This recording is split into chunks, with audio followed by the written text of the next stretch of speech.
มรดกล้ำคุณธรรมอันล้ำค่าทั้งสู่ขวัญตั้งแต่เข้าเบิดโคตรเงาเจ้าสาบสูญผู้มีบุญพลากวงเขตควงแดนไกล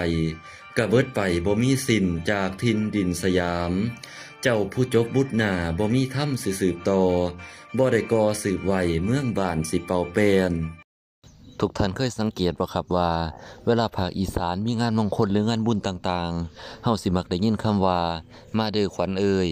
และพิธีแบบนี้สิมีเฉพาะคนเฒ่าคนแก่เท่านั้นที่เฮ็ดและเด็กเยาวชนรุ่นใหม่อย่างพวกเฮาสามารถเฮ็ดพิธีแบบนี้ได้บ่และพวกเฮาได้ใส่หลักกันมาได้หาขันของวิชาเอกในการสืบค้นข้อมูลครับด้วยขั้นตอนที่1เฮาได้ตั้งสมมุติฐานว่าพิธีการสู่ขวัญเด็กน้อยรุ่นใหม่อย่างพวกเฮาสามารถเฮ็ดได้บ่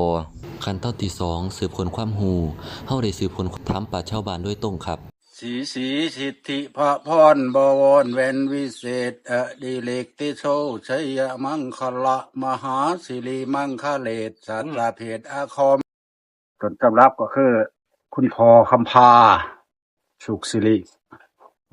เป็นครูบาอาจารย์ครูมีค่ายคือกันนั่นแหละขอปฏิบัติพระขวัญมีอยู่3 สั้น5 สั้น7 สั้น9 สั้นก็เดี๋ยวแต่สิเลือกเอา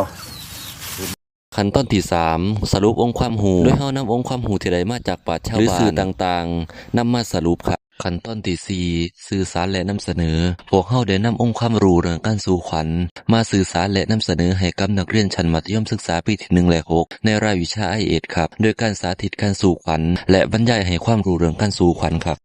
และขั้นตอนที่5บริการสังคมพวกเฮาได้นำองค์ความรู้ต่างๆมาบริการสังคมเนื่องจากเป็นผู้ช่วยพราหมณ์ในงานประชิมนิเทศและเป็นพราหมณ์สู่ขวัญในงานปฐมนิเทศนักเรียนใหม่ครับจะได้รับข้อสีสู่ขวัญนะครับป้ายเทวะเขาสีเทวะสิริมงคลครับป้ายสีเทวะเขาเป็นมงคลครับวงทำท่านธนักตัวที่เคยคุณแต่งงานคุณแต่งงานเก่ารุ่นรอบครับ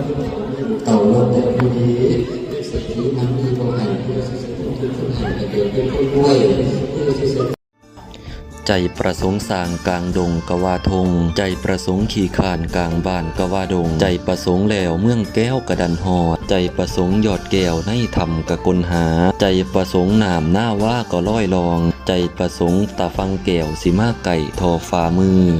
ขั้นเจ้าใดขี่สร้างกลางห่มเป็นพญายาสีลืมคนถูกผู้ขี่ควายค้อนกาขั้นเจ้าใดขี่สร้างกลางห่มสับปะทนยาสีลืมคนจนผู้แหน้ำตีนสร้าง